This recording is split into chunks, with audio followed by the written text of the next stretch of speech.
Hi అండి, అందరికీ హరే కృష్ణ. తమనేలు చూసారు కదండి, మీకు ఇప్పటికీ అర్థమైపోయి ఉంటుంది.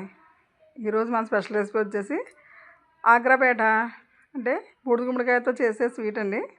ఇది చాలా స్పెషల్ రెసిపీ అండి. మనకైతే ఎక్కువ అలవాటు లేదు కదండి, ఎక్కువ నార్త్ సైడ్ చేసుకునే స్వీట్ అండి ఇది. అయితే అక్కడ తాజ్మహల్ దగ్గర అయితే ఇది బాగా అమ్ముతారంటండి, ఎవరో చెప్తే విన్నాను. దీనికోసం అయితే బాగా ముద్దుని బూడిద గుమ్మడికాయ తీసుకుని బూడిదంతా కడిగేసి పైన మొత్తం క్లీన్ చేసేసి కట్ చేసుకోవాలండి. కట్ చేసుకునేటప్పుడు చాలా జాగ్రత్త అండి, లేదా చేతులు తెగిపోతాయి. చాలా బలమైన చాకు అయితే కావాలండి. చాలా కష్టం అండి కట్ చేయడం అయితే. నెక్స్ట్ అయితే ఈజీగా అయిపోద్ది. ఫస్ట్ మాత్రం కొంచెం కష్టమే. తర్వాత కోసిన తర్వాత దాన్ని చీరికలుగా కోసుకునండి. మధ్యలో ఉన్న గింజలో తీసేయాలి, ప్లస్ తొక్క తీసేయాలి. రెండు తీసేసి బాగా గట్టిగా ఉన్న మధ్యలో ఉన్న పదార్థం కూడా తీసుకోవాలండి అండి. అప్పుడు అలా కట్ చేసాను చూసారా, దానికైతే అండి మళ్ళీ స్క్వేర్గా కట్ చేసుకోవాలి, స్క్వేర్ ముక్కలుగా కట్ చేసుకునండి. గ్రీన్ అంతా తీసేయాలండి, పైన గింజలన్నీ తీసేయాలి. అలా తీసేసిన తర్వాత స్క్వేర్ ముక్కలు కట్ చేసుకోవాలి. చూసారా ఎంత బాగుందో, చాలా నీట్గా ఉంది కదండి, వైట్ కలర్లో.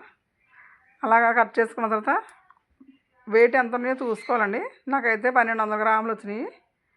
తర్వాత ముక్కల్ని ఫోర్క్ తోటి ఘాట్లు పెట్టుకోవాలండి. పాకం మధ్యలో వరకు వెళ్ళాలంటే అలా ఘాట్లు పెట్టుకోవాలి. వాటర్ అయితే అండి సున్నం కలిపిన వాటర్ అండి, మనం తమలపాకులు వేసుకుంటాం కదండి, తినే సున్నం అంటారు. ఆ సున్నం అయితే 2 స్పూన్లు కలిపానండి. సున్నం వాటర్లో వేయడం వల్ల అంటండి ముక్కలు గట్టిగా అవుతాయి అంటండి. అలా సున్నం వాటర్లో నానబెట్టండి, ఓవర్ నైట్ అలా ఉంచేయాలి. మూత పెట్టేసి అలా ఉంచేసి మార్నింగ్ తీయాలండి.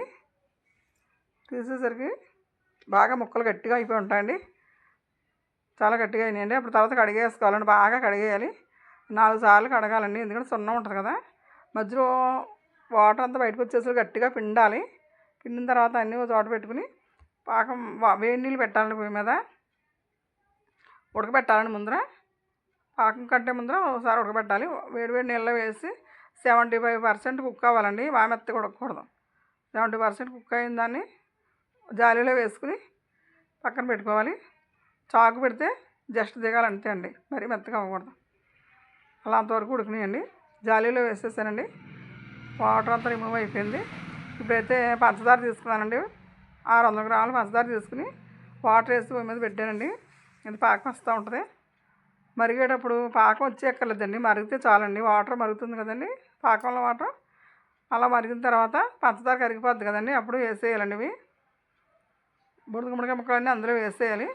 వేసేసి మీడియంలో పెట్టుకోవాలండి మంట. ఇప్పుడు కూడా హైలో ఉంటే మాడిపోతాయండి, సిమ్లో పెడితే టైం ఎక్కువ పెట్టద్ది. మీడియంలో పెట్టుకుని మధ్యలో కలుపుకుంటూ ఉంటే ఈజీగానే అయిపోద్దండి. కొంచెం టైం తీసుకుంటుంది కానీ కష్టం అయితే కాదండి. మీరు కూడా ట్రై చేయండి, ఎలా వచ్చిందో కామెంట్లో తెలియజేయండి.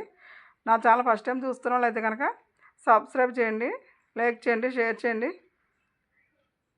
మరింత మంచి ఐటమ్స్ అన్నీ చేసి నేను పోస్ట్ చేస్తూ ఉంటాను అండి. మీకు ఏదైనా ఒక ఐటెం గురించి ఇంట్రెస్ట్ ఉంటే కనుక మీరు కామెంట్లో పెట్టండి, నేను ఆ రెసిపీ కూడా చేసి పోస్ట్ చేస్తాను. బూడిద గుమ్మడి తినడం వల్ల అండి చాలా మంచిదండి, ఆరోగ్య ప్రయోజనాలు ఎన్నో ఉంటాయండి. వెయిట్ లాస్కి కూడా జ్యూస్ తాగుతున్నారు కదండి, ఇప్పుడు అవన్నీ తాగలేము కదండి మనం. హల్వా అయినా చేసుకోవచ్చు అనుకోండి. అది స్వీట్ అయితే మనకి నిల్వ కూడా ఉంటుందండి. పిల్లలైనా పెద్దవాళ్ళైనా ఎవరైనా ఇష్టంగా తింటారు. చాలా టేస్టీగా ఉందండి, మీరు కూడా ట్రై చేయండి. ఎలా వచ్చిందో కామెంట్లో తెలియజేయండి.